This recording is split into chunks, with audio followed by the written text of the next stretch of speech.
semaine, je vais m'intéresser au pays qui nous a amené l'un des réseaux sociaux les plus adulés par les jeunes. Je parle ainsi de la Chine. Mais avant d'arriver à la Chine, sachez que nous vivons dans un monde, tu peux être devant ta famille, mais ils disent qu'ils ne te voient pas. Parce que ça veut dire qu'il n'y a pas d'activité sur ton réseau social. Tu n'as rien posté sur Facebook, YouTube, TikTok, X, Snapchat. Donc ta famille te dit qu'ils ne te sentent pas. Est-ce que tu vas bien? Et tu leur dis non, moi je vais bien, vous me regardez. Et ils te répondent, il n'y a aucune activité sur ton réseau social. Vous imaginez ça? Nous sommes arrivés dans un monde où les réseaux sociaux sont devenus tellement importants. Certains pays cherchent à les bannir ou à diminuer l'influence de ces réseaux sociaux sur les jeunes en disant que ça les empêche d'avoir une vie normale, une vie ordinaire. Ça veut dire juste marcher pour aller voir un ami. Maintenant, on ne marche plus à aller voir un ami, on appelle juste vidéo chat et ça va. Mais en attendant de voir ce qui va résulter, le résultat, quand les législateurs de différents pays vont essayer de diminuer la présence des jeunes sur les réseaux sociaux, nous allons maintenant revenir à la Chine. Eh bien, nous voilà en Chine, quelque part à Beijing. L'année passée, le président chinois a reçu le président français. Oui, nous sommes en politique africaine francophone et on peut commencer par mentionner la France.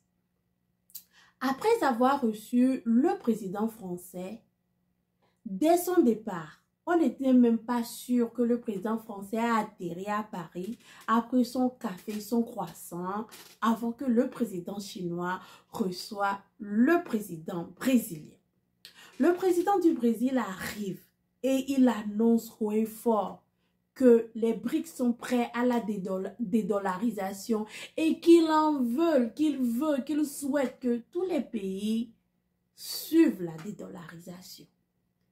Dans le monde pro-panafricaniste de la non-influence française en Afrique, ça a été le tollé général. Les gens ont aimé commenter, ont même fait une vidéo pour montrer à la France que la dédollarisation a commencé et surtout pour mettre au grand jour la façon dont la Chine a joué le jeu. Sachez que le président français avait un problème avec l'ancien président brésilien.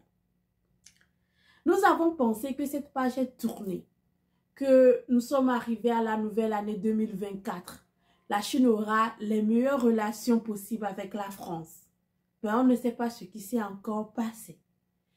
On ne sait même pas pourquoi ça se passe. Les pro nos influences françaises en Afrique, zéro influence française en Afrique, n'ont pas encore fait le rapport. Et moi, je commence par faire mon rapport avant qu'ils n'arrivent à vous faire leur rapport. Cette fois-ci, c'est le président chinois, bien habillé, un beau gars. Il arrive en France, il est reçu de la façon la plus merveilleuse qu'un président peut être reçu. Je ne sais même pas si nos présidents africains sont reçus comme ça quand ils arrivent. J'ai vu l'arrivée du président centrafricain, du président congolais. Je n'ai pas vu tous ces remue-ménages pour les accueillir. Le président chinois, après avoir été autant reçu pour fêter les 60 ans des relations franco-sinoises, dès qu'il a décollé de Paris, je ne suis même pas sûre qu'il a encore atterri chez lui à Pékin ou à Beijing avant de recevoir le président russe. Et vous savez très bien les problèmes, le bras de fer entre le président russe et le président français. La France a perdu trois grands pays en Afrique, je veux dire, qui sont sous influence française. Ça veut dire qu'il y avait des bases françaises militaires dans ces pays.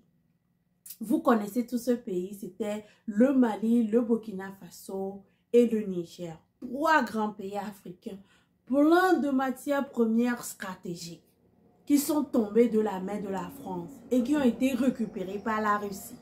Donc, le bras de fer entre le président français et le président russe, longtemps, les gens déclaraient que ça n'a rien à voir avec la guerre en Ukraine, même si on se dit que la guerre en Ukraine joue quand même un rôle, puisqu'il y a eu des réfugiés ukrainiens qui sont reçus en France. D'après les déclarations du président russe lui-même, qui est en train de commencer son 5e mandat, oui, lui aussi, il est en train de collectionner les mandats qu'on collectionne les présidents africains. C'est pour ça que son influence en Afrique nous fait réfléchir beaucoup. Puisque nous, en Afrique, déjà, nos présidents aiment collectionner les mandats. Donc, si on les ajoute encore avec l'influence russe, on sera encore à l'ère que nous essayons de sortir, là où les gens viennent au pouvoir et meurent au pouvoir. Mais bon, nous ne sommes pas encore arrivés là. Nous sommes à la visite de Poutine en Chine. À peine avoir décollé de Paris, tous les problèmes, tout le bras de fer entre le président français et le président russe. Les gens même ont déclaré qu'il faut juste qu'il fasse un combat. Le président français a même dit qu'il va envoyer des troupes au sol. Ça a créé un tollé général, la précipitation. Le chancelier allemand a parlé, les représentants de l'OTAN ont parlé que la France ne peut pas faire cette déclaration sans les consulter. Eh bien, malgré tout ça, après avoir quitté la France, le président chinois reçoit Poutine. Mais d'abord, Poutine fait partie du G5. En fait, Poutine fait partie du BRIC, je veux dire. Et le BRIC, c'est un mouvement économique dont la Chine fait partie. Et là, c'est la Chine qui est devant ce mouvement parce que la Chine a plus de moyens économiques maintenant pour aider ces pays. Et ensuite, la Chine a de bonnes relations avec la Russie, même avant la guerre en Ukraine. Donc, la Chine et la Russie sont des vrais partenaires. Donc, je me dis quelque part, c'était prévu. Est-ce que le président chinois est en train de jouer au rôle de médiateur entre la France et la Russie?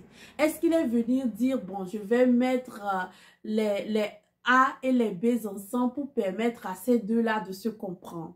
Ou c'est encore ce que disaient les non-influence française en Afrique, zéro influence française en Afrique, c'est pour rappeler à la France qu'elle n'a pas la taille pour faire plier la Chine. Parce que ça devient de plus en plus intéressant. Chaque fois que le président chinois reçoit le président français, il va chercher à recevoir quelqu'un qui n'a pas de très bonnes relations avec le président français. Pas avec la France, le président français. On ne sait pas pourquoi ça se passe ainsi.